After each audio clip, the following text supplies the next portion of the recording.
హరే కృష్ణ. అందరికీ భాగవతం క్లాస్ స్వాగతం. మనం 4వ స్కందం 3వ అధ్యాయాన్ని కొంత భాగాన్ని చూసుకున్నాము. సో ముఖ్యంగా దక్షుడు కొత్త యజ్ఞాన్ని ప్రారంభించాడు. పెద్ద యజ్ఞాన్ని ప్రారంభించాడు. బృహస్పతి సభ అనే యజ్ఞాన్ని ప్రారంభించాడు. అందరినీ పిలిచాడు, కానీ శివుడు మాత్రం పిలవలేదు. ఎందుకంటే ఒక పక్క గతంలో శివుడు అవమానించాడని తను భావించాడు. శివుడు అసలు ఇక్కడ అవమానించలేదు అని తను భావించాడు. ఎందుకంటే ప్రజాపతిగా తన స్థానం గొప్పదనుకుంటున్నాడు. అలాగే శివుడు తనకి అల్లుడు కాబట్టి మామ కంటే అల్లుడు తక్కువ స్థానం అని తను అనుకుంటున్నాడు. అందువల్ల శివుడు చేసినటువంటి విషయాన్ని తను ఎందుకు చాలా లోతుగా తీసుకున్నాడు. ఒక మనిషి మనల్ని ద్వేషిస్తున్నాడా అని చెప్పడానికి ఒకే ఒక చిన్న మనకు అర్థమవుతుంది. చిన్న విషయం మనకు అర్థమవుతుంది. అతను వాడినటువంటి భాష. అసలు శివుడిని ఒక చిన్న దాని మనసులో పెట్టుకొని మళ్ళీ అసలు తర్వాత కూడా వాళ్ళతో సంభాషణ కొనసాగించకపోవడం అనే దాన్ని బట్టి మనం చెప్పొచ్చు వాళ్ళ మనసు ద్వేషం. మనసు సరళంగా ఉందనుకోండి, అక్కడికక్కడే అనేస్తారు, అక్కడికక్కడే దాన్ని మర్చిపోతారు. అంటే వాళ్ళ మనసు సరళంగా ఉందన్నారు. కానీ ఎవరైతే జరిగిన సంఘటనని మళ్ళీ మళ్ళీ గుర్తు చేసుకొని ఆ సన్నివేశంలో ఆ వ్యక్తుల్ని మళ్ళీ మళ్ళీ గుర్తు పెట్టుకొని దాన్ని దాన్ని దృష్టిలో పెట్టుకొని మళ్ళీ వాళ్ళతో ఏ విధమైనటువంటి సంభాషణ చేయాలి. కానీ వాళ్ళు పైకి అనొచ్చు, నేను చాలా సింపుల్, నాకు అట్లాంటిది ఏమీ లేదు, అదంతా ఏం జరగదు అని అనుకోవచ్చు. కానీ ఇవన్నీ కూడా లక్షణాలు అన్నమాట. మనకి ఆ వ్యక్తి పట్ల ద్వేషం ఉంది లక్షణాలు. ద్వేషం లేకపోతే ఆ మాట కూడా అనేసిన వెంటనే తర్వాత మళ్ళీ కలిపేసుకొని ముందుకు వెళ్ళిపోతూ ఉంటాం. సో బద్ధజీవులుగా వాళ్ళందరిలో 100% ఈ స్థితి అందరిలో ఉంది. ఈ లక్షణాలు అందరిలో ఉన్నాయి. సో దాన్ని బట్టి మనం ఎవరో మనం చెప్పాల్సిన అవసరం లేదు, గుర్తించాల్సిన అవసరం లేదు. మనమే గుర్తించుకోవచ్చు. ఆ పరిస్థితిని బట్టి, జరిగే సన్నివేశాన్ని బట్టి, వ్యక్తుల పట్ల మనకి ఇప్పటికి కూడా మనకి వాళ్ళతో మాట్లాడకూడదు. అది భక్తుల గురించి మాట్లాడలేదు, జనరల్ గా కూడా మనం సమాజంలో కుటుంబ సభ్యుల మధ్యలోనా లేకపోతే బంధువుల మధ్యలోనా ఇవన్నీ మనం గమనిస్తే కనుక ఇదే లక్షణం. అయితే ఆ విషయాన్ని ఖచ్చితంగా శివుడు చర్చించుంటారు సతీతో, సతీదేవి అమ్మవారితో. అయితే ఆమె ఖచ్చితంగా బాధపడి ఉంటుంది. కాకపోతే యజ్ఞం అనే ఇది చూసిన తర్వాత, వినిన తర్వాత, యజ్ఞం అనే చేస్తున్నాడు, తండ్రి చేస్తున్నాడు, పెద్దెత్తం చేస్తున్నాడు. సో లోకాల్లో ఉన్నటువంటి అనేక మంది అధిపతులు, తర్వాత ఋషులు, మునులు ఎంతో మంది దాంట్లో వస్తున్నారు. ఆమె మనసులో ఏముంది, ఇంతమంది వెళ్తున్నారు కాబట్టి మనం కూడా వెళ్ళాలి. సో వెళితే తన సొంత వాళ్ళని చూసుకోవచ్చు. జనరల్గా ఇది మాతాజీల యొక్క సహజ స్వభావం, సొంత వాళ్ళని కలుసుకోవాలి. అయితే ఆ పద్ధతిలో ఆమె ఎప్పుడైతే మన అనే ఆ ఫీలింగ్ వచ్చిందో, ఆ జరిగిన అవమానం పెద్దగా మనం ఆమె తీసుకోవట్లేదు. సో కాబట్టి ఆమె పర్మిషన్ అడడానికి ఆమె ప్రయత్నిస్తా ఉంది. అంటే ఎక్కడ శివుడు ఆ దక్షుడు అన్న మాటలకి ఇంకా అదే మనసులో పెట్టుకొని పోకుండా ఉంటాడు, లేదా మనల్ని పోనీయకుండా ఉంటాడేమో అనేదిలో ఆమె అన్ని రకాలుగా ఆమె వెళ్ళడం అనేది చాలా అవసరము, ముఖ్యము అన్న పాయింట్ చెప్పడానికి ప్రయత్నిస్తూ ఉంటాను అనమాట. అన్ని రకాలుగా మనం చూసాము, మామగారు చేసిన యజ్ఞము, దేవతలు అందరూ వస్తున్నారు కాబట్టి అక్క చెల్లెళ్ళు అందరిని మనం చూసుకోవచ్చు. సో అందరిని కలుసుకునే ఒక అవకాశం వచ్చింది. అద్భుతమైన యజ్ఞాన్ని చూసే ఒక అవకాశం దొరికింది. అందులో మీ మధ్య జరిగిన దాంట్లో నాకు పూర్తి స్థాయిలో నాకు విషయం తెలియదు కాబట్టి ఎవరిది సత్యం నేను తెలుసుకోలేకపోతున్నాను. సో బంధువులే కాదు, ఇంకా చాలా మంది వెళ్తున్నారు. ఆకాశంలో పెద్ద ఉత్సవాలే జరుగుతున్నాయి అక్కడ, కనబడుతుంది అక్కడంతా కూడా. అందరి మీద దయ చూపించారు కాబట్టి మా మీద కూడా దయ చూపించాను. సో ఏ కుమార్తె అయినా ఎందుకు ఆందోళన చెందకుండా ఉంటుంది సొంత వాళ్ళ ఇంట్లో ఉన్నాం. ఇటువంటి వాళ్ళు ఆహ్వానం మనకి ఇవ్వకపోయినా సరే మనం వెళ్ళొచ్చు, మనకి ఎటువంటి హాని ఉండదు. ఎస్, 100% ఆమె చెప్పిన దాంట్లో ఎటువంటి ఇది లేదు. ఎందుకంటే మన అనుకున్నప్పుడు వాళ్ళు ఇవ్వలేదా అని మనం ఆలోచించాల్సిన అవసరం లేదు. కాబట్టి మీరు కరుణామయుడిగా అందరికీ తెలుసు కాబట్టి నాపై కరుణ చూపించండి. లాస్ట్కి వచ్చేసరికి మీరు అనుమతించకపోయినా నేను వెళ్తాను అన్న భావంలో నాకు కూడా హక్కు ఉంది, నాకు కూడా స్వతంత్రం ఉంది ఈ విషయం చెప్పడం జరిగింది. సో వాస్తవానికి నిజంగానే మన వర్ణాశ్రమ ధర్మం ప్రకారంగా వెళితే భర్త నిజంగానే గురువుగా వ్యవహరించాలి, భార్య శిష్యులుగా వ్యవహరించాలి. అది అబ్సల్యూట్ టర్మ్స్ లో. ఇవాళ పరిస్థితి అట్లా లేవండి. కాబట్టి వాళ్ళ ఎవరి నిర్ణయాలు వాళ్ళు తీసుకుంటున్నారు. ఎందుకంటే మానవ జన్మ యొక్క ఉద్దేశం తెలియదు కాబట్టి ఎవరి హక్కులు వాళ్ళకి కావాలనుకుంటారు. కానీ ఆ రోజు అది హక్కుగా అనుకోవట్లేదు. ఎంతమంది నా హక్కుగా అనుకోవట్లేదు, కానీ ప్రతి ఒక్కరు బాధ్యతగా తీసుకునేవాళ్ళు. అది భర్త అయినా, భార్య అయినా, తల్లి అయినా, తండ్రి అయినా, ఎవరైనా సరే బాధ్యత తీసుకున్నారు కానీ హక్కుగా తీసుకున్నారు. ఈ రోజుల్లో అది హక్కులాగా తీసుకుంటున్నారు. సో అందువల్ల ఇప్పుడు ఉన్న పరిస్థితులు అన్ని తారుమారైపోయి ఎవరు కూడా ఆ, అనుకున్న ప్రకారంగా జీవించలేకపోతున్నారు. సో ఫైనల్ గా ఆమె నాకు కూడా నేను సగ భాగాన్ని కాబట్టి నాకు కూడా హక్కు ఉందనే పాయింట్. ఎందుకనంటే ఆల్రెడీ మైండ్ ప్రిపేర్ అయిపోయింది. అందుకే చూడండి, మైండ్ లో ఎప్పుడు ఎక్స్పెక్టేషన్స్ తక్కువ ఉన్నాయి అనుకోండి, మనకి ఆ, దొరికేటువంటి ఫలితాన్ని చాలా అద్భుతంగా తీసుకుంటాం. మన ఎక్స్పెక్టేషన్స్ పెంచుకున్నాం అనుకోండి, దాని తగినట్టుగా మనకు వచ్చేటువంటి ఏదైనా ఫలం వచ్చింది అనుకోండి, మన ఎక్స్పెక్టేషన్ హైగా ఉంది అనుకోండి, అది ఎంత అద్భుతమైనా సరే మనకు అది పేలవంగా కనిపిస్తుంది. ఇది నాకు నేను అనుకున్నట్టుగా లేదు కాబట్టి అసంతృప్తి పడతాం మనం. అంటే అంత మనసు చేసే పని ఇదంతా కూడా. మనం కూడా చూస్తాం, స్టార్టింగ్ లో మనం గుళ్ళకి వచ్చినప్పుడు మనం ఏదో క్యూలో ఉన్నాం అనుకోండి, సడన్ గా పిలిచి మనకి అక్కడ అభిషేకాలు జరుగుతున్నాయి, క్యూలో వస్తున్నారు, ఎవరో ఒకరు మంచి సాంప్రదాయ దుస్తుల్లో ఉన్నారు, ఒకరిని పిలిచి మీరు కొద్దిగా ఈ చామర్ని కొద్దిగా ఇట్లా మీరు చేస్తూ ఉండండి, ఈ సేవ ఈ సేవ మీరు చేయండి అంటే మనం చాలా హ్యాపీగా, హాయిగా, ప్రశాంత్ అంటే నాకు ఈ అదృష్టం దక్కింది, ఇది అసలు ఎక్స్పెక్ట్ చేయలేదు, భగవంతుడి పక్కన నుండి ఇలా సేవ చేయడమా. ఎందుకంటే ఎక్స్పెక్టేషన్స్ ఏమి లేవు, ఏదో దర్శనం చేసుకుంటే చాలు రా నేను అనుకున్న సమయంలో పక్కన వచ్చేసింది, ఈ సేవ దొరికింది. ఈ సేవ దొరకంగానే మన ఆనందానికి అవధులు లేవు, ఎక్స్పెక్టేషన్స్ లేవు. కానీ అదే వ్యక్తిని రోజు వచ్చి చేయమంటే చేయడు, భారం అయిపోతుంది. ఎక్స్పెక్ట్ చేయనప్పుడు వచ్చినటువంటి ఏదైతే సంతోషం ఉంది చూసారా, ఆ సంతోషం మన బాధని ఇక్కడ మనం మన మనం నిలబడినప్పుడు ఆ, మనకి ఆ అలుపు, ఆ కాళ్ళు నొప్పులు ఏమి ఉండదు. ఎందుకంటే ఎక్స్పెక్టేషన్ లేకుండా మనకు వచ్చింది కాబట్టి ఆ ఆనందంలో, ఆ తన్మయత్వంలో మనం నిలబడి ఉన్న గంటలు, 2 గంటలు నిలబడ్డా, 3 గంటలు నిలబడినా కూడా మనకి ఏమనిపించాలి. కానీ అదే రోజు రమ్మంటే ప్రాబ్లం ఏమవుతుందంటే, రోజు వచ్చి చేయండి అంటే రెండోసారికి, మూడోసారికి, నాలుగోసారికి వచ్చేసరికి నాకు ఇంత ముందంత ఆనందం నాకు ఇప్పుడు కనబడట్లేదు. నేను ఈ చామర విసరడంలో అంటే ఇక్కడ అదే నాకు ఆనందం కావాలని ఎక్స్పెక్టేషన్ తో వెళ్తున్నాం మనం. అప్పుడు ఆ రోజు వచ్చింది చూసారా, అలా కావాలి నాకు అంటున్నాం. అలా మనకి మళ్ళీ రాదు ఇక్కడ.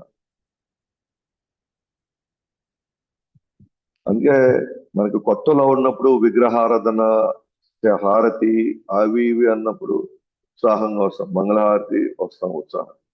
కానీ తర్వాత ఎందుకంటే మొదట్లో వచ్చినప్పుడు మనసు ఎక్స్పెక్టేషన్ లేనప్పుడు దాని కొత్తగా ఉంది అన్నప్పుడు మనకి ఆ ఉత్సాహం వేరుగా ఉంటుంది, ఆనందంగా ఉంటాం, బాధ్యతగా తీసుకుంటాం. ఆ తర్వాత అదే ఆనందం నాకు ఎప్పుడు ఉండాలి అని ఎక్స్పెక్టేషన్ ఎప్పుడైతే పెట్టుకుంటామో అప్పుడు ప్రాబ్లం అయిపోతుంది. మరుసటి రోజుల్లో తర్వాత మనం సేవను అలక్ష్యం చేయడం, అది భారం అనుకోవడం జరుగుతుంది. సో అదే విధంగా సతీమాత యొక్క మనసులో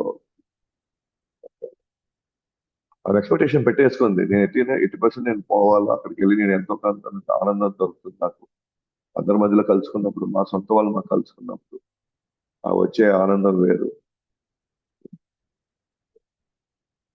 అందుకని నేను కూడా మనం తీసుకుంటాం, రోజు మాట్లాడడం వల్ల, రోజు ఫోన్లో మాట్లాడడం మనం పోయినా కూడా అంత ఇది లేదు. అది గతంలో ఎప్పుడో రాక వస్తే ఆనందం, అభిమానం, ఆ ప్రేమ, ఆప్యాయతలు టోటల్ డిఫరెంట్.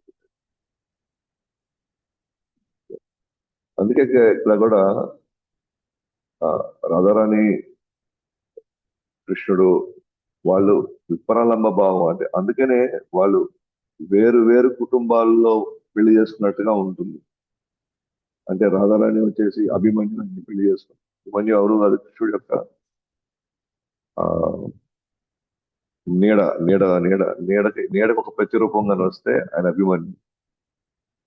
అది కృష్ణుడు ద్వారకా వెళ్ళిపోయాడు. అంటే విడిపోయినప్పుడు ఏది మనం అనుభవించేటువంటి, అంటే ఎక్కువ కాలం దూరంగా ఉన్నప్పుడు వచ్చి కలుసుకుంటే వచ్చేటువంటి ఆ ఇది టోటల్ గా డిఫరెంట్. టోటల్ గా ఆనందాన్ని మనం వెలగట్లేదు. ఇప్పుడు కూడా అంటే గతంలో ఆప్యాయత ఎందుకు అంటే ఎప్పుడో ఒకసారి కానీ కలవం మనం, తరచుగా జరిగేది కాదు కాబట్టి అందరిలో ఆనందం, ఆప్యాయత ఉండేది. ఇప్పట్లో ఆ ఎగ్జైట్మెంట్ లేదు, ఏదైనా ఒక 10 నిమిషాలు అంతే, ఆ తర్వాత ఇంకేముండదు, మాట్లాడుకునే ఏంటో బోర్ కొట్టేస్తాం. మనం మాట్లాడేసుకోండి, మాట్లాడేసాం, రోజు మాట్లాడుతుంది. అదేవిధంగా కూడా అంతే, వారు ఎక్స్పెక్టేషన్స్ పెట్టేసుకున్నారు. అక్కడ వెళ్ళి అక్కడికి వెళ్తే నాకు ఇది దొరుకుతుంది, నన్ను అందరూ ప్రేమతో ఆప్యాయతో, దక్షుడు ఆ తండ్రి నన్ను వచ్చేసి ఈ విధంగా అదే ఆప్యాయత, అదే కౌగి, అదే నన్ను ఆ ఆ, అదే విధంగా నన్ను ఆహ్వానిస్తారు, ప్రేమతో కళలో ఆనందాన్ని నేను చూడాలి అనే ఎక్స్పెక్టేషన్స్ లా ఉన్నాను.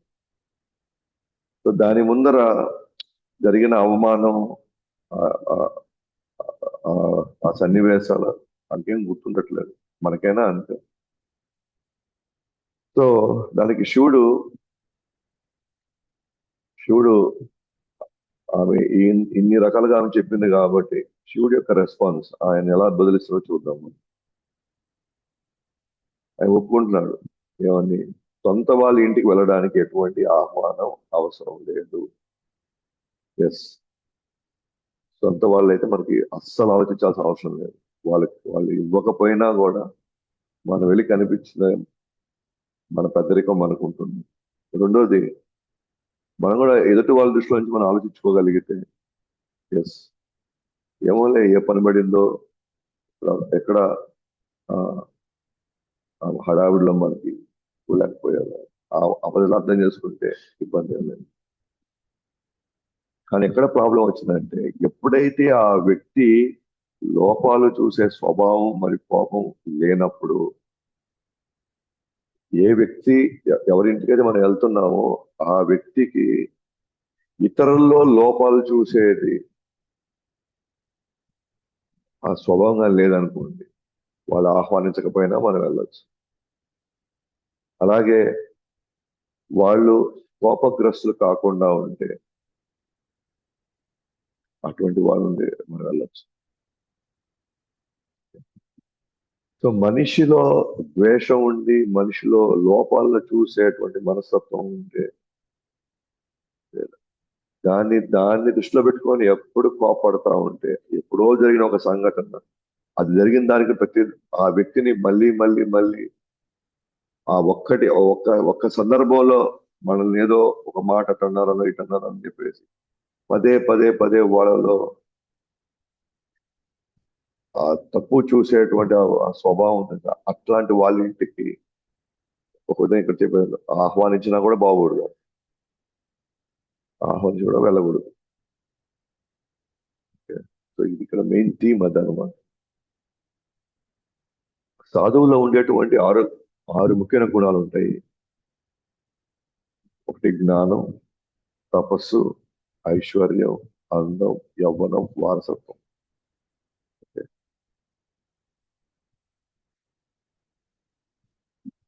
అయితే జ్ఞానము, తపస్సు, ఐశ్వర్యం ఇవన్నీ ఉన్నాయి, సాధువులో ఉంటాయి ఇవన్నీ. ఇవన్నీ గొప్ప లక్షణాలు. కానీ ఒక గర్వం ఉన్న వ్యక్తికి ఇవి ఉన్నాయి అనుకోండి,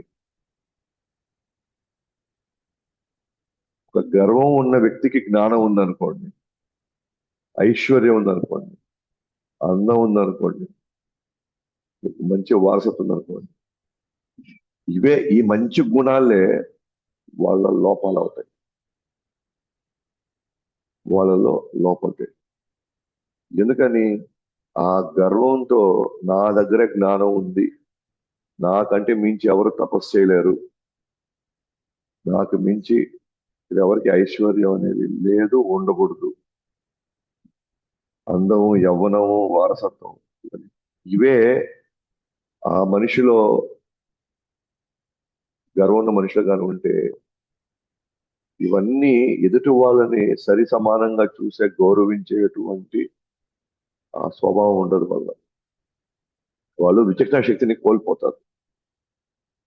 వాళ్ళు గొప్ప వాళ్ళలో మంచి మంచి గుణాలని వాళ్ళు చూడలేరు,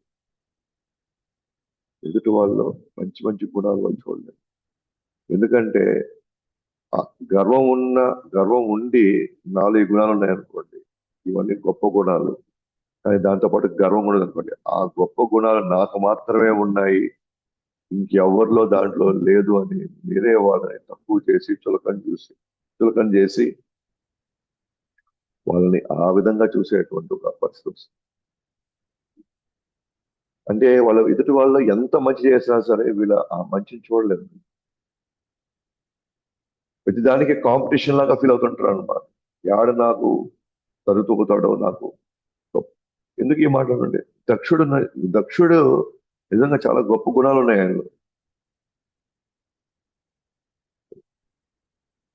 ఎందుకంటే గొప్ప గుణాలు ఉండబట్టే కదా బ్రహ్మ లాంటి వాళ్ళు వాళ్ళకి కొన్ని బాధ్యతలు అప్పచెప్పారు.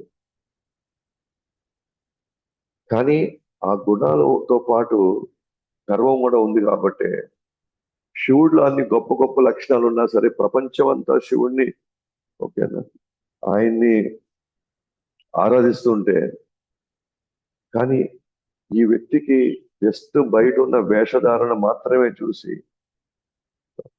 ఎన్ని రకాల మాటలని అన్నారో మనం చూసాము. శివుడికి ఉన్నటువంటి దయా, కరుణ, ఆ, అలాగే సామర్థ్యం, అసలు ఇది ఎవరిలో కూడా, ఏ దేవతల్లో కూడా అది మనం చూడలేము. కానీ ఆ విచక్షణ శక్తి కోల్పోయాడు దక్షుడు, అది చూడలేకపోయాడు. అంటే జ్ఞానం లేదా తపస్సు చేశాడు, ఐశ్వర్యం ఉంది, యవ్వనం, అందం అన్నీ ఉన్నాయి దక్షుడికి, గొప్ప వారసత్వం కూడా ఉంది. కానీ గర్వం వల్ల మొత్తం కోల్పోతాడు, విచక్షణ పోయింది. కాబట్టి ఏ మనిషి మనసు చెంది లేదా కోపస్థితిలో ఉంటాడో వారి ఇంటికి వెళ్ళరాదు. అట్లా ఏ మనిషికైతే ఒకసారి కలత చెంది ఉంటారు, వాళ్ళు వాళ్ళు ఏదో సమస్యలో ఉంటారు, ఏదో కలిసి చాలా బాధలో ఉంటారు, లేదా వాళ్ళు కోపస్థితిలో ఉంటారు, ఓకేనా, ఏదో కొన్ని సంఘటన జరిగి ఉంటుంది. అటువంటప్పుడు వాళ్ళ ఇంటికి వెళ్ళకూడదు మనం. అంటే మేబీ అతను మంచి వ్యక్తే కావచ్చు కొన్ని పరిస్థితుల్లో, కానీ ఇప్పుడున్న వాళ్ళ స్థితిలో మనం పోవడం మంచిది కాదు. ఈ టైమింగ్ కరెక్ట్ గా లేదు. ఇక్కడ మనిషి అంటే అంటే సతీదేవి ఆమెను ఉద్దేశిస్తూ, ఇప్పుడు మీ నాన్న ఈ స్థితిలో ఉన్నాడు, నా మీద చాలా కోపంగా ఉన్నాడు,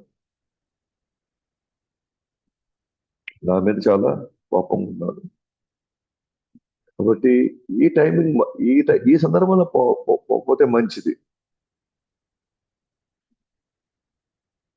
ఎందుకంటే నువ్వు అనుకున్నట్టుగా అదే నన్ను ఈ విధంగా వాళ్ళు పలకరిస్తారు, నన్ను ఈ విధంగా వాళ్ళు నన్ను కౌగిలించుకుంటారు, నన్ను ఈ విధంగా వాళ్ళు గౌరవిస్తారు అని నువ్వు అనుకొని వెళ్తున్నావు చూసావా? ఎందుకో ఈ స్థితిలో ఉన్న వాళ్ళు మనం అనుకున్నట్టుగా వాళ్ళు మనల్ని కానీ పట్టించుకోకపోతే, వాళ్ళు మనల్ని ఆహ్వానించకపోతే మనం తట్టుకోలేము మనం. కాబట్టి దయచేసి అర్థం చేసుకో. మేబీ నువ్వు వెళ్ళొచ్చు, కానీ అది వేరే సందర్భంలో వెళ్ళాలంటే నువ్వు వెళ్ళొచ్చు. కానీ ఆ వ్యక్తి ఇప్పుడు అక్కడ చాలా మనసు కలిసి ఉన్నాడు, లేదా పాప స్థితిలో ఉన్నాడు. అది కూడా నా మూలంగా. కానీ కాబట్టి ఇటువంటి పరిస్థితుల్లో కాబట్టి మనకి ఆహ్వానం కూడా రాలేదు. కాబట్టి అంటే ఎంతో కోపం ఉంటే కానీ మనకి ఈ సన్నివేశం జరిగి ఎప్పుడో జరిగింది ఇది. దాని తర్వాత ఎన్నో యజ్ఞాలు కూడా జరిగినాయి. అయినా కూడా అది మనసులో పెట్టుకోబట్టే కదా మనకి ఆహ్వానం కావాలనే కదా. అంటే మనల్ని వాళ్ళు అవమానించాలనేటువంటి భావనే వాళ్ళు ఉంది కాబట్టి. అంటే మనకి ఆహ్వానం అందరినీ పిలిచారు. మిగతా అందరూ మిగతా అందరు అక్క చెల్లెళ్ళు అందరినీ స్వయంగా ఫోన్లు చేసి మరీ పిలిచారు. నువ్వు రావాల్సిన ఒత్తిడి చేశారు. కానీ కనీసం ఇక్కడ కనీసం నామకి పేరుకైనా కనీసం ఎట్లా మన మొహం చూపించలేం కాబట్టి కనీసం కార్డైనా పంపిస్తాం. అంటే ఆ వ్యక్తి యొక్క ప్రస్తుతం ఉన్న స్థితి పరిస్థితి చాలా దారుణంగా ఉంది. ఈ టైంలో కానీ వెళితే మనం ఒక ఒక ఒక విధంగా మనం ఆలోచించుకొని వెళ్తున్నాం. కానీ అక్కడ మనకి జరగబోయేటువంటి ఆ స్థితిని, ఆ పరిస్థితి మనం కనుక గమనిస్తే మనం తట్టుకోగలమా? కానీ దాంట్లో అయితే ఇబ్బంది లేదు, ఎందుకంటే నాకేం ఎక్స్పెక్టేషన్ అయితే లేవు. కానీ నువ్వు తట్టుకోగలుగుతావా?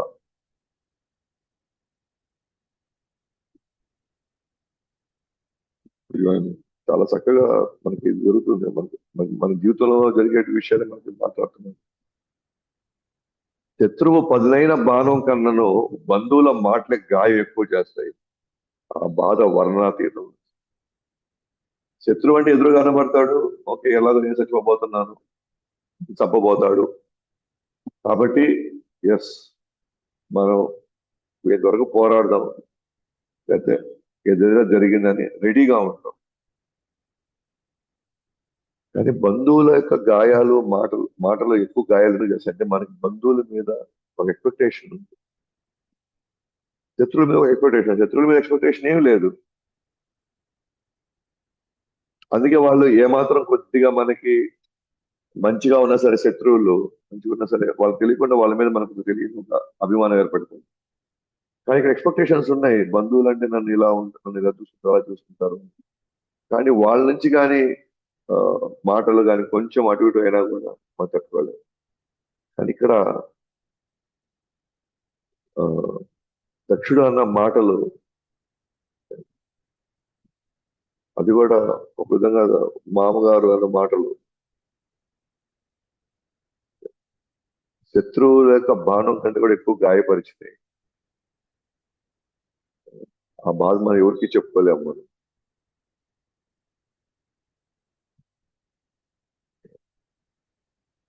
అయితే ఇక్కడ ఆమె అనుకోవచ్చు ఇదంతా కూడా అవన్నీ మీ ఊహ. సరే, మీ మీద ద్వేషం ఉంది, బట్ నేనైతే ప్రియమైన కుమార్తెనే కదా. నా మీద మీరు అనుకున్నట్టుగా మీరు చెప్పినంత లేదా మీరు ఊహించే అంత ఇది నా మీద ఉండదని నా నమ్మకం. ఎందుకంటే మా నాన్న అంటే నాకు బాగా తెలుసు, ఆయన ఏంటో నాకు బాగా తెలుసు అని ఒకవేళ ఆ మంది అనుకోండి. నువ్వు మీ నాన్నకి ప్రియమైన కుమార్తెవే, కానీ నాతో నీకున్న సంబంధం కారణంగా అవమానించబడతావు. నో డౌట్, మీరు అనుకున్నట్టుగానే మీరు ఖచ్చితంగా ఆయన చాలా ప్రియమైన కుమార్తె. కానీ ద్వేషం ఉన్నవాడు ఎలా చూస్తారు అని అంటే, మనకి ఏమి మనకి అన్ని రకాలుగా ఉన్నా అతను ఫ్రెండ్ అయ్యాడు, అతనితో బాగున్నాడు, అతనైతే నా శత్రువు, ఇతను అతనితో బాగున్నాడు కాబట్టి మనకి మంచి చేసిన మేలు చేసిన ఫ్రెండ్ కూడా మనం పక్కన పెట్టేసుకో. ఎందుకంటే నాతో నా శత్రువుని అందరూ శత్రువుగానే చూడాలి. నా శత్రువుని అందరూ శత్రువుగానే చూడాలి. సో ఆయనకి నేనంటే అస్సలు పడదు. నాతో నువ్వు జీవితాన్ని పంచుకున్నప్పుడు నా మీద ఉన్న ద్వేషం, నా మీద ఉన్నటువంటి ఆ కోపం నీ మీద కూడా వస్తుంది. అప్పుడు నీ మీదకి వచ్చినప్పుడు ఇంత ముందు అన్నట్టుగా నిన్ను ఆహ్వానించరు. ఇంత ముందు ఆ ప్రేమ ఆప్యాయతలు ఉండకపోవచ్చు. దానివల్ల నువ్వు అవమానించబడతావు. అండ్ ఆ మాటల యొక్క గాయం, ఆ సన్నివేశం, ఆ బాధని ఎవరు తీర్చలేరు.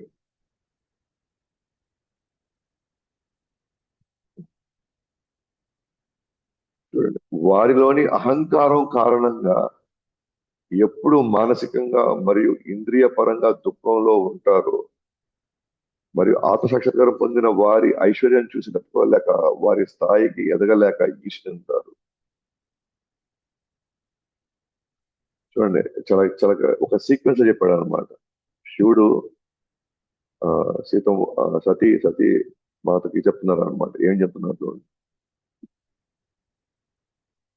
అహంకారం కారణంగా, వాళ్ళ ఉన్న అహంకారం కదా, మానసికంగా కావచ్చు, ఇంద్రియ పరంగా ఎప్పుడు దుఃఖంలో ఉంటారు. ఎందుకని ఎక్కువ దుఃఖంలో ఉంటారు అంటే వేరే వాళ్ళు కొద్దిగా ఎదిగినా కూడా వాళ్ళు చూడలేరు. వేరే వాళ్ళు బాగుంటే అసలు చూడలేరు. అందుకే వాళ్ళు ఎప్పుడు బాధపడుతూనే ఉంటారు. లోపల వాళ్ళకి అట్ట అయిపోయింది, వీళ్ళకి ఎదిగారు, వీళ్ళకి అయిపోయారు, వీళ్ళకి చేశారు, వాళ్ళు ఆ స్థాయికి వెళ్ళిపోయారు, దుఃఖం. రెండోది, ఆత్మ సాక్షాత్కారం పొందిన వారి ఐశ్వర్యాన్ని చూసి తట్టుకోలేక వారి స్థాయికి ఎదగలేక ఈర్ష్యంతో. ఇప్పుడు ఈ మాట ఎందుకంటారంటే, ఎందుకనంటే ఇప్పుడు శివుడు ఓకేనా, చాలా ఉన్నత స్థాయిలో ఉన్నాడు. ఒక విధంగా చెప్పాలంటే ఆయన ఎప్పుడు కృష్ణుని స్మరించుకుంటూ ఉన్నాడు, వాసుదేవ చింతనలో ఉంటాడు. కాబట్టి ఆయన ఆత్మ సాక్షాత్కారానికి మించినటువంటి వ్యక్తి. అటువంటి వ్యక్తిలో ఆ ప్రశాంతత, ఆ సౌమ్యము, వాళ్ళు వాళ్ళ నిరాడంబరము, ఇవన్నీ వాళ్ళు చూసి వాళ్ళు తట్టుకోలేక, కానీ వాళ్ళ స్థాయికి పోలేరు వీళ్ళు, వాళ్ళ స్థాయికి వీళ్ళు ఎదగలేరు. ఎప్పుడు వాళ్ళు ఈర్ష్యతోనే ఉంటారు, ఈర్ష్యతోనే ఉంటారు. సో బెస్ట్ ఎగ్జాంపుల్ ఏంటంటే, ఇప్పుడు మనమందరం హరినామం చేస్తున్నాం, మనమందరం ముక్తి చేస్తున్నాం. మన ఇప్పుడు నెమ్మదిగా ఇంత ముందులాగా కాకుండా మన బంధువులతోనో స్నేహితులతోనో ఇతర ఇతర లావాదేవీలు మనం ఎప్పుడు ఇంతకుముందు చాలా ఫ్రీక్వెంట్ గా నడిచేటివి. ఎప్పుడు ఎప్పుడు అవకాశం అన్న అవసరం మనం మాట్లాడుతూ ఉన్నాము, వాళ్ళతో చక్కగా కలిసిపోతున్నాము. కానీ ఇప్పుడు ఏంటంటే కాలక్రమంలో మనకి కృష్ణ భక్తి మన యొక్క ఉద్దేశం అర్థమైంది. ఇప్పుడు నెమ్మదిగా మనం అటువంటి వాటికి ఫంక్షన్స్ కావచ్చు, లేదా అటువంటి పండగలు, ఉత్సవాలకి మనం ఇప్పుడు తగ్గిపోయినాయి పోవడం. అతి ముఖ్యం అనుకుంటే వెళ్తున్నాం, అది తగ్గిపోయింది. ఇప్పుడు మనలో తిలకం చూస్తున్నారు, కంటిమాలు చూస్తున్నారు, ఇప్పుడు జపసంచి చూస్తున్నారు, మన వేషధారణ మారిపోయింది. అలాగే వాళ్ళకి తెలుసు, మనసు తెలుసు, ఇది అంత ఈజీ కాదు ఇలా మారడం అని.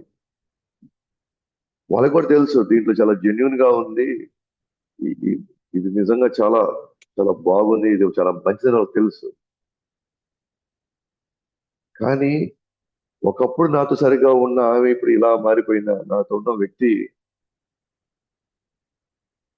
ఇతను ఈ విధంగా మారిపోయాడు అని అంటే, ఒక విధంగా వీళ్ళతో పోలిస్తే ఒక విధంగా భక్తులుండే స్థితి ఆత్మ సాక్షాత్కార స్థితే. మేబీ ఆత్మ స్థితిలో లేరు కాకపోతే, కానీ ఆత్మ సాక్షాత్కారం వైపు వెళ్తున్నారు వాళ్ళు.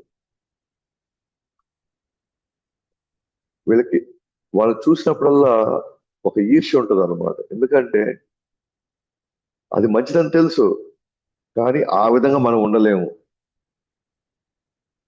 ఆ విధంగా మనం ఉండలేము, ఆ విధంగా మనం చేయలేము మనం. కాబట్టి వా అంటే ఆ ఈర్ష్యతో వాళ్ళు దాన్ని పాటించలేక, దాని వాళ్ళు ఆ స్థాయిలో వాళ్ళు ఏమంటారు,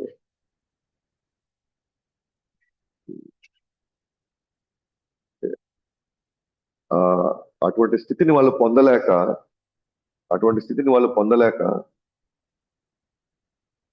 అంటే వీళ్ళు మంచి వాళ్ళు అయిపోతున్నారే వీళ్ళంతా, ఒక మంచి మంచి మార్గంలో వెళ్తున్నారే వీళ్ళంతా. ఒకప్పుడు హ్యాపీగా సినిమాలకు వస్తూ, అక్కడికి వెళ్తూ ఇక్కడికి వెళ్తూ ముచ్చట్లు చెప్పుకుంటూ ఉన్న ఆ పరిస్థితి నుంచి చాలా కామ్ అయిపోయారు. ఎంతసేపు కృష్ణుడి గురించి మాట్లాడుతున్నారు. స్మరణ అంతా కూడా వాళ్ళ ఇల్లు వాతావరణం మారిపోయింది. అన్ని కూడా చాలా చక్కగా ఒకటి చేసుకుంటూ వస్తున్నారు.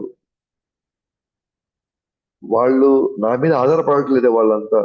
ఒకప్పుడు మనకి పదే పదే ఫోన్లు చేసి నాకు ఆ సలహా చెప్పు, ఈ సలహా చెప్పు, నేను ఇప్పుడు ఎట్లా ఉండాలి, ఏం చేయాలి, వాళ్ళు మంచి వచ్చినా చెడు వచ్చినా నాతో మాట్లాడుకునే, నాతో పంచుకునే వాళ్ళే వాళ్ళు. ఇప్పుడు వాళ్ళు మనకి దూరం అయిపోయారు. వాళ్ళకి ఇప్పుడు బాగున్నారు వాళ్ళు ఇప్పుడు. అందుకనే ఇస్కాన్ వాళ్ళు అట్ట, ఇస్కాన్ వాళ్ళు ఇట్లా, ఇస్కాన్ వాళ్ళు మేము ఇట్లా చేసేస్తారు, అట్లా చేస్తారు. మనకి చెప్పుకొని ఎందుకంటే మన మాట విన్నాం కదా, అందుకే మంచి వాళ్ళకి అందరూ చెప్పుకుంటారు అనమాట. అప్పుడు అంటే ఏదో ఒక విధంగా మిగతా వాళ్ళు వచ్చేసి అతన్నో ఆమెను ఆపేయాలి.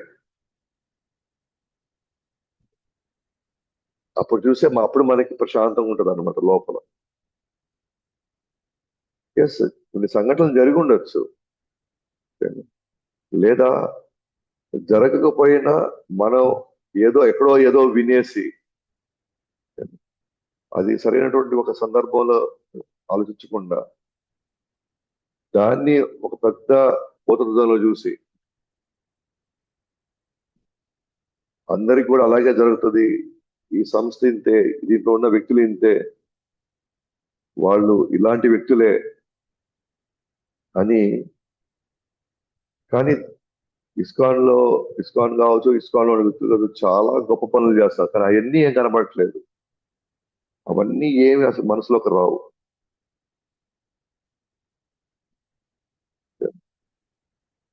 సో ఏదో రోడ్లో నామ సంకేతం చేసుకుంటూ వెళ్తున్నాం.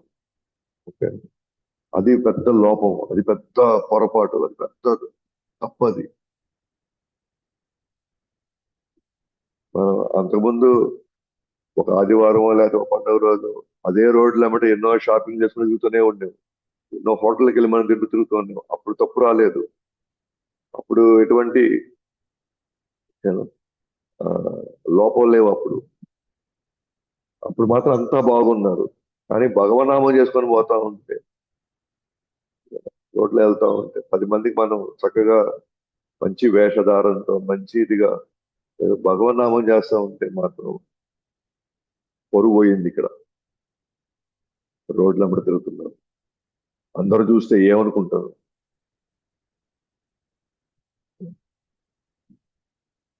కాబట్టి రకరకాల మంది రకరకాల, నేను చేసేది మంచిదేనా, నేను చేసేది గొప్పదా,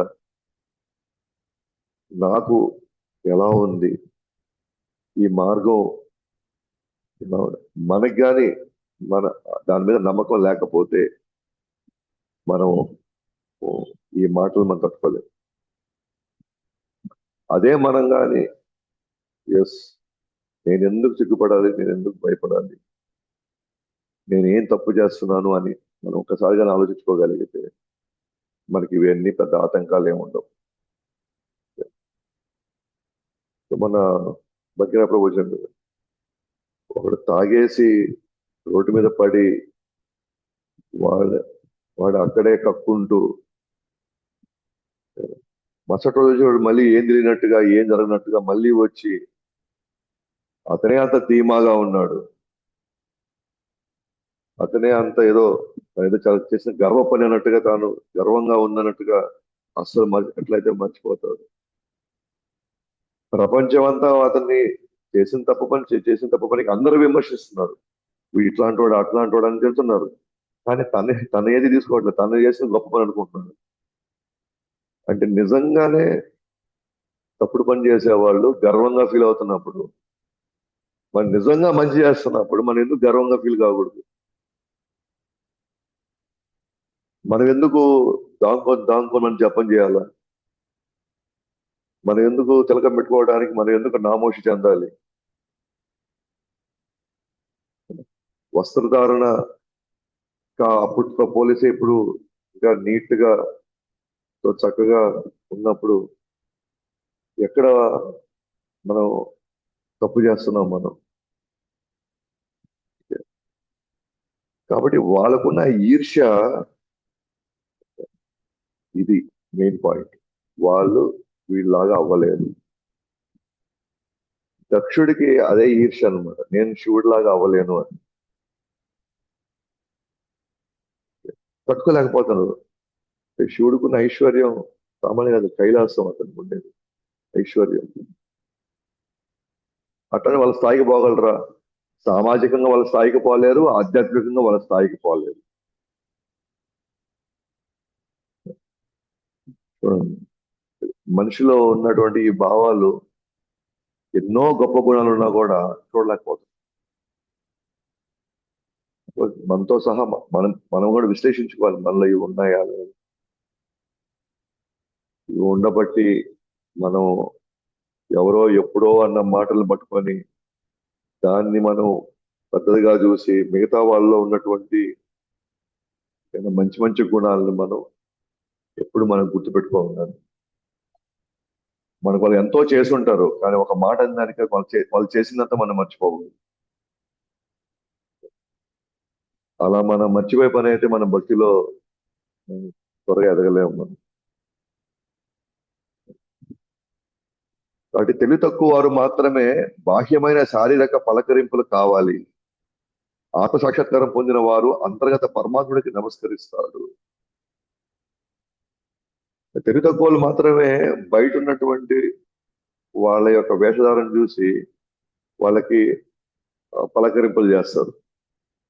చూస్తాం కదా మనం కూడా ఫంక్షన్కి వెళ్ళినప్పుడు మంచి పైన వేసుకొని మంచి బంగారు గింగారు అంతా గింగరాలు వేసుకుంటే అతనే చాలా గొప్ప వ్యక్తిగా, అతను చేసిన వేషానికి మనం వెళ్ళి యాక్చువల్గా మనం అందరం పోయి నమస్కారం చెప్తాం, వాళ్ళని గౌరవిస్తాం, వాళ్ళని.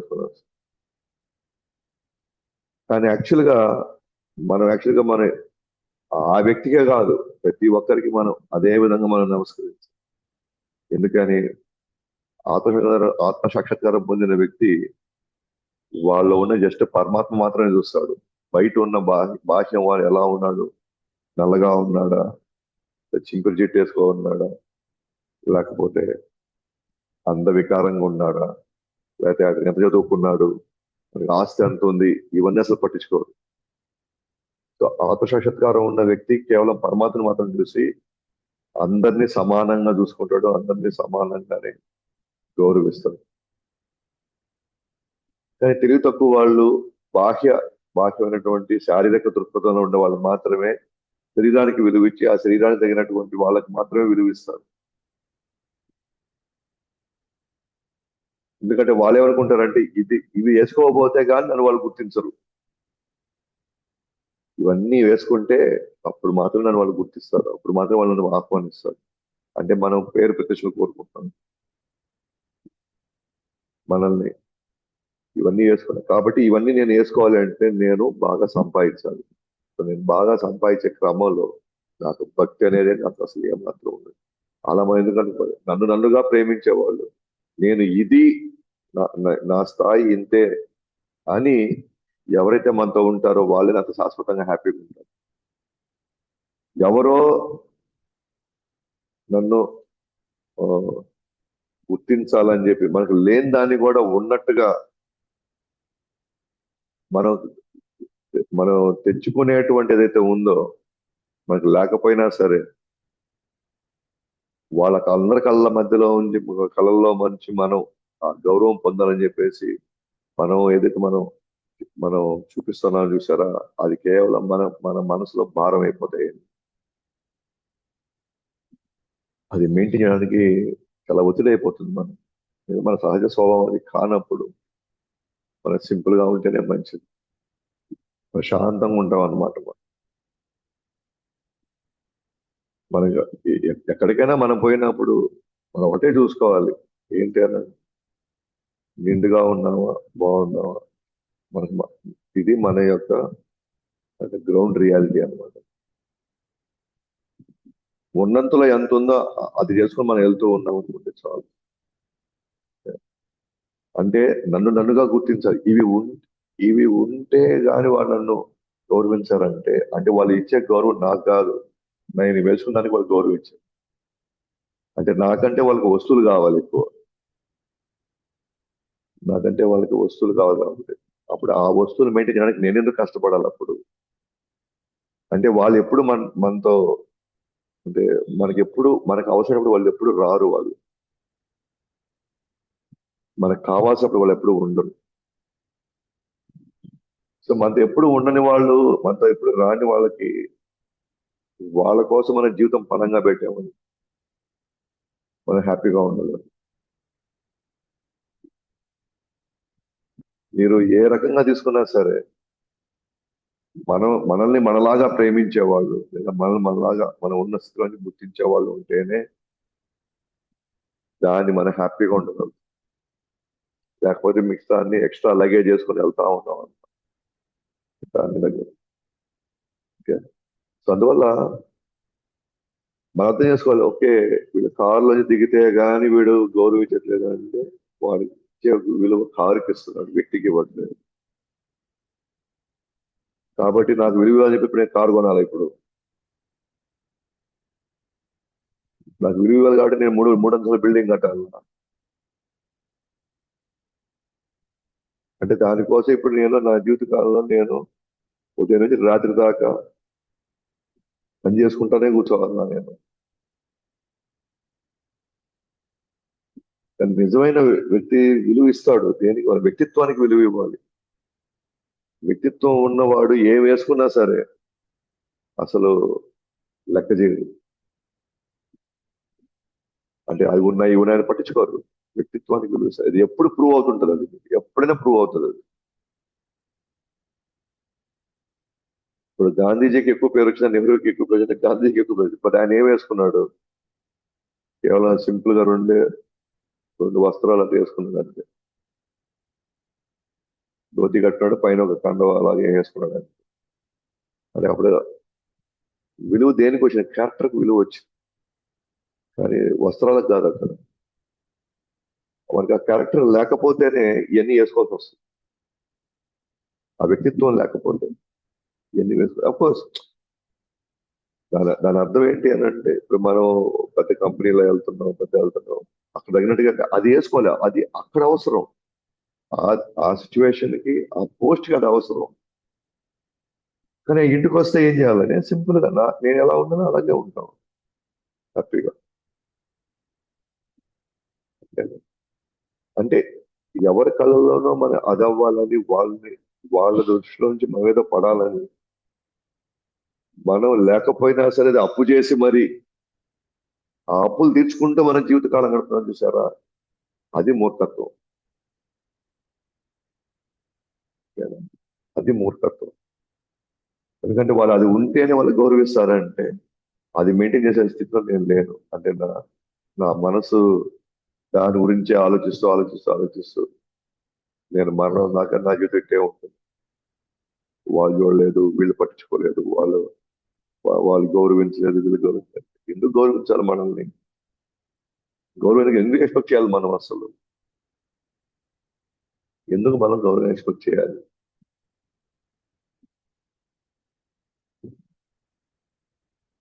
మనకి ఈ జీవితంలో మనకి ఇద్దరికి మన గౌరవం వస్తే చాలు. మనకి భక్తుల మధ్యలో మనకు గౌరవం ఉంది, రెండు గురువు దగ్గర మనకు గౌరవం ఉంటే ఆటోమేటిక్ గా భగవంతుడు మనం గుర్తించినట్టే. భగవంతుడు గుర్తించడానికి మన దగ్గర ఏం ఉండాల్సిన అవసరం లేదు. చెప్పింది పాటిస్తామంటే మనకు నిజంగా మనం ఆయనకి ఐశ్వర్యం ఇచ్చినట్టే, మనం నిజంగా మనం ఆయనకి కావాల్సింది మనం సమర్పించేసినట్టే. ఆదేశాలు పాటిస్తే చాలు, మనం ఆయన సమర్పించేసుకున్నాం మనం. కానీ నేను యాక్చువల్గా ఇప్పుడు ఆమె అడుగుంటుంది, ఆమె అడుగుతుంది అనమాట, ఏమని అడుగు ఉండొచ్చు అని అంటే, అయినా నువ్వు ఎందుకు నిలబడలేదు అసలు? నువ్వు అయితే నువ్వు ఎందుకు నిలబడలేదు? నువ్వు నిలబడి ఉంటే ఈ రోజు ఇంత ఈ స్థితికి రాదు కదా. ఆ టైంలో ఇప్పుడు చూడు, అందరు నిలబడ్డారు, నువ్వు నిలబడలేదు. నువ్వు ఏ ధ్యాసలో ఉన్నావు అసలు? కనీసం నువ్వు గుర్తించాలి కదా, ఒక మామగారు ఉన్నారు, అందరు లేస్తారు కాబట్టి నేను కూడా, ఆయన అల్లుడు కాబట్టి నేను కూడా, నువ్వు కూడా లేయాలి కదా. అప్పుడు నువ్వు ఆ రోజు కానీ లేచుని ఉంటే ఈ రోజు ఇంత ఈ స్థితి వచ్చేది కాదు కదా. ఆయన్ని అనవసరంగా మనం కోపం తెప్పించాం మనం. కాబట్టి లేచుంటే ఒక పని అయిపోయింది కదా, జస్ట్ లేచుంటే 2 సెకండ్ల మొత్తం పని అంతా అయిపోయేది. ఆయన కూడా ఈరోజు మనం కూడా చక్కగా ఆహ్వానించేవాడు. ఎంతో కొంత మీరు కూడా నాకు తెలుసు కొంత తప్పున్నట్టుంది, గౌరవ ఇవ్వకుండా అలా కూర్చోవడం కూడా తప్పేను. కోర్స్ ఆయన అంత మాట్లాడాల్సిన అవసరం లేదు, కానీ మనమే కదా ట్రిగ్గర్ చేసింది, మనమే, మన నుంచి మనం చూసే కదా ఆయన ఆ విధంగా ఈరోజు ఓ, మనకి ఆహ్వానం లేకుండా చేశాడు. అంటే మీరు కూడా ఎంతో కొంత కారణం. అసలు ఎందుకు నిలబడలేదు మీరు? అసలు అక్కడ ఎందుకు నిలబడలేదు అన్నట్టుగా, ఒకవేళ ఆమె కానీ శివుణ్ణి కానీ ప్రశ్నించుంటే, అప్పుడే శివుడు అంటాడు, నేను ఆ శుద్ధ వాసుదేవ చైతన్యంలో ఎప్పుడు వాసుదేవుడి చింతనలో అంతర్గతంగా ఆయన నమస్కరించుకుంటూ ఉండడం వల్ల నేను లేవలేదు. ఎప్పుడు మనసులో కృష్ణుని తలుచుకుంటూ ఉన్నాను, ఎప్పుడు భగవంతుడిని తలుచుకుంటూ ఉన్నాను. నేను ఆ నేను అంటే ఆయన అంతర్గతంగా కృష్ణుడి యొక్క లీలల్లో ఉన్నాను, తలుచుకుంటూ ఉన్నాను, ఆ లీలల్ని ఆస్వాదిస్తూ ఉన్నాడు. నేను అసలు అసలు ఎప్పుడు వచ్చాడా, ఎక్కడొచ్చా, అంటే ఎలా వచ్చాడో కూడా నాకు తెలియదు అసలు. నేను ఎప్పుడు కూడా ఆ ధ్యాసలో ఉన్నాను. నేను ఆ ధ్యాసలో నేను ఆయన ఎప్పుడు నమస్కరించుకుంటూ ఉన్నాను. ఈ లోపల ఇంత పెద్ద సన్నివేశం జరిగిపోయింది. ఆయన అనుకుంటున్నాడు నేను కావాలని ఆయన స్థాయిని తగ్గించడం కోసం నేను లేవలేదని ఆయన అనుకుంటున్నాను. కానీ అసలు నాకు బాహ్యంలో అసలు ఏం జరుగుతుందో కూడా నాకు అసలు నాకు అర్థం కాలేదు. ఏం జరుగుతుందో కూడా నాకు తెలియదు. బట్ నిరంతరం నేను కృష్ణుడి సేవలో, కృష్ణుడు స్మరించుకుంటూ నేను లోపల హ్యాపీగా ఉన్నాను. నేను అసలు ఎందుకు నేను వెళ్ళలేకపోయాను? ఆయన ఏమనుకుంటున్నాడంటే నేను కావాలని ఆయన అవమానించడానికి నేను కూర్చున్నానని ఆయన అనుకుంటున్నాడు.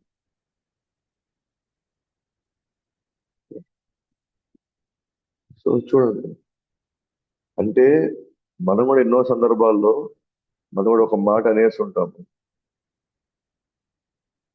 అంటే అది చూసేదాన్ని బట్టి ఆ సందర్భాన్ని కూడా అనేసి ఉంటాం మనం.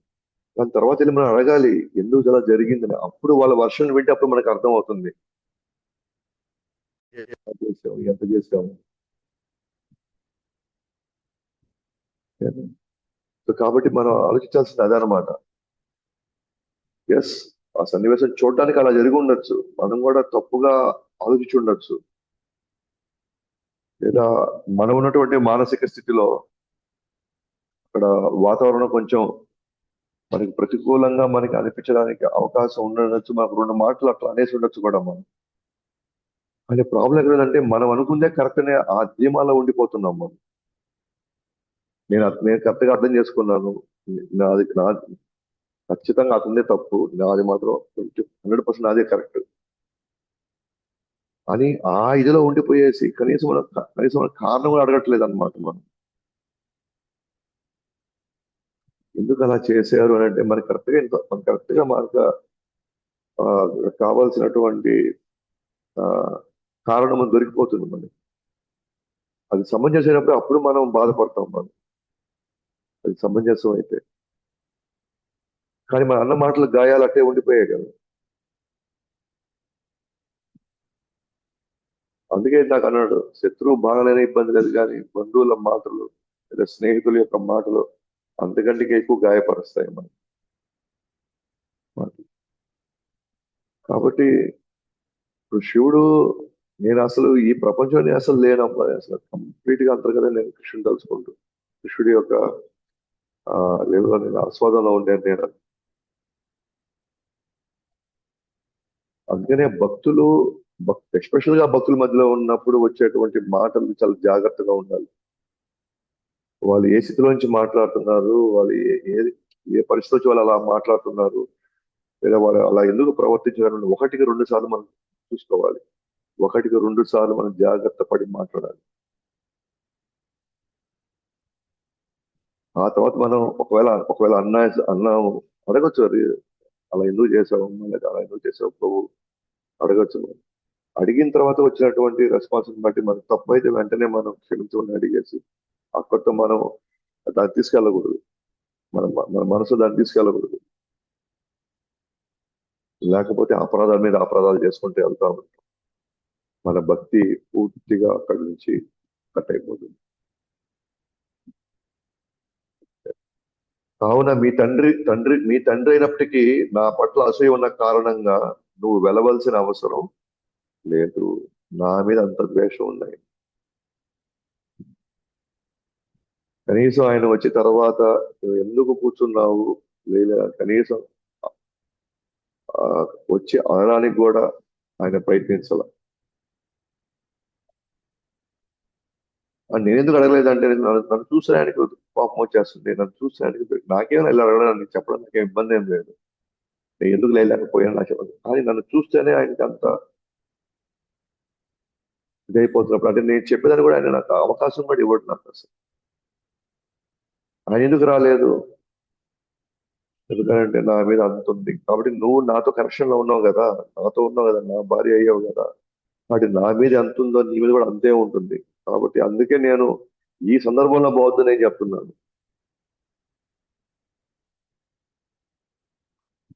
నా మాటలు వెనక వెళ్ళినట్లయితే భవిష్యత్తు మంచిగా ఉండదు. గౌరవం ఉన్న వ్యక్తికి, గౌరవం ఉన్న వారికి బంధువుల చేత అవమానించబడితే అది మరణంతో సమానం. సో బంధువుల చేత అవమానించబడితే మరణంతో సమానం. కాబట్టి పూర్తిగా శివుడు అక్కడ పరిస్థితులు తెలుసు, అక్కడ ఉన్న వ్యక్తుల పరిస్థితి తెలుసు, ఇక్కడ ఉన్నటువంటి వీళ్ళ యొక్క స్వభావం తెలుసు. ఈ టైంలో వెళితే ఈమెకు మంచిది కాదు. పూర్తి అవగాహనతో ఆయన చెప్తున్నాడు. ఆయన పర్మిషన్ ఇవ్వడం లేదు ఆయన. కానీ అంటే ఒక గురు స్థానంలో ఒక శిష్యుడు చెప్తున్నాడు, వద్దు, ఇది వద్దు, ఇది చెయ్యొద్దు, ఇలా వెళ్ళొద్దు, లేకపోతే మీరు ఈ సేవ చేయండి, మీరు ఖచ్చితంగా రోజు మంగళారతికి రండి, మీరు భాగవతం చదవండి, మీరు వచ్చిన వాళ్ళతో ఈ విధంగా మీరు మాట్లాడండి. మన స్వభావం తెలుసు, భవిష్యత్తులో మనకి ఏం జరగబోతుందో కూడా ఆయనకి బాగా తెలుసు. ఈ స్వభావం ఉంటే భవిష్యత్తులో ఎటువంటి వాళ్ళు వస్తే, లేదా ఎటువంటి పరిస్థితులు వస్తే ఇతను చాలా బాధపడతాడు, ఇబ్బంది పడతాడు, లేదా ఒకసారి భక్తుల నుంచి కూడా దూరం అయిపోయే అవకాశం ఉందని గ్రహించే మనందరితో కూడా, మనకి వ్యక్తిగతంగా కావచ్చు, లేదా సామూహికంగా కావచ్చు, మనకి పలానా సేవ చేయండి, లేదా పలానా పరిస్థితులు, లేదా ఇవి చెయ్యొద్దు, ఇది ఇట్లా పోవద్దు, ఈ విధంగా మీరు నడుచుకోవద్దు అని అన్నారు అని అంటే మన గురించి తెలుసు. ఇదే స్వభావం అంటే ఏం జరుగుతుందో తెలుసు. ఇలాంటి వ్యక్తులు పలానా పరిస్థితులు వస్తే వీళ్ళు ఏ విధంగా వీళ్ళు ఇబ్బంది పడతారో అది బాగా తెలిసే చెప్తారు. ఇప్పుడు తల్లిదండ్రులు కూడా తెలుసు, కానీ వాళ్ళకు ఉన్నటువంటి ఆ ప్రేమ, అభిమానం దాన్ని కప్పేస్తుంది. అవి భవిష్యత్తు కదా, అది ఇప్పుడు చూద్దాం, ప్రస్తుతానికైతే మనం హాయి చూసుకోవాలనే పాయింట్ ఉంటారు. కానీ గురువు అట్లా కాదు, భవిష్యత్తులో కూడా బాగుండాలి. ఇప్పుడు ఈ స్థితిలో ఉంటే ఓకే, కానీ ఇలాగే కానీ ఉంటే భవిష్యత్తులో చాలా కష్టాలు వస్తాయి, చాలా ఇబ్బందులు వస్తాయి. ఏదైతే మనం మార్చుకోగలమో అది మార్చుకోవాలి. ఏదైతే మనం ఏదైనా పెంచుకోగలిగితే మనం పెంచుకోవాలి మనం. ఇప్పుడు చూడండి ఫైనల్ గా ఏం చెప్తున్నాను, నా మాటలు వెనక భవిష్యత్తు మంచిగా ఉండదు. గౌరవం ఉన్న వారికి బంధువుల చేత అవమానించబడితే మరణంతో సమానం. కానీ మనకేమనిపిస్తుంది, ఎందుకు పదే పదే నాకు వద్దన్న నాకు ఎందుకు చెప్తున్నాడు, నేను చేయలేకపోయినా, నేను చేయనని తెలిసి కూడా ఎందుకు చెప్తున్నారు. మనం అర్థం చేసుకోవాలి ఎందుకు మనకు పదే పదే చెప్తున్నాడు అని. అలా అర్థం చేసుకొని కానీ వచ్చి వచ్చి వచ్చి ఆ ఎవరెవరు బాధ్యతలు తీసుకున్నారు అనుకోండి, వాళ్ళకే బాగుంటుంది. ఎందుకనంటే వాళ్ళకి మంచి జరగాలని భావిస్తున్నారు కాబట్టి. అందువల్ల 100% మనం ఆ నమ్మకం ఉంటే మనం పర్మిషన్ తీసుకోవడం, ఇలా చేయొచ్చు అని అడగడము, ఇలా ఈ విధంగా ఆ, ఈ విధంగా మేము చేయాలనుకుంటున్నాము, చేస్తున్నాము, ఇలా జరుగుతుంది అని అన్నప్పుడు మనం ఆ ఇచ్చినటువంటి ఆదేశాలు మనం పాటించామని మనకి ఎక్కడ కూడా ఎటువంటి ఇబ్బంది రాదు. మనం హ్యాపీగా ఉండడానికి మ్యాక్సిమం ఎంత వరకు ట్రై చేస్తాం. సో ఆ విధంగా మనం శివుడు తన వద్దంటున్నాడు, అన్ని కారణాలు ఇస్తున్నాడు. నెక్స్ట్ అధ్యాయంలో మనం చూస్తాము అయినా సత్య అమ్మవారు ఏం చేస్తాడు, తర్వాత సన్నివేశాలు ఎలా ముందు ముందు జరుగుతాయో మనం నెక్స్ట్ క్లాస్ చూస్తాం. గ్రంథరాజ్ శ్రీమద్ భాగవతం की जय, जगद्गुरु श्रील प्रभुपाद की जय, अनंत कोटि वैष्णव की जय, गौर प्रेमानंद।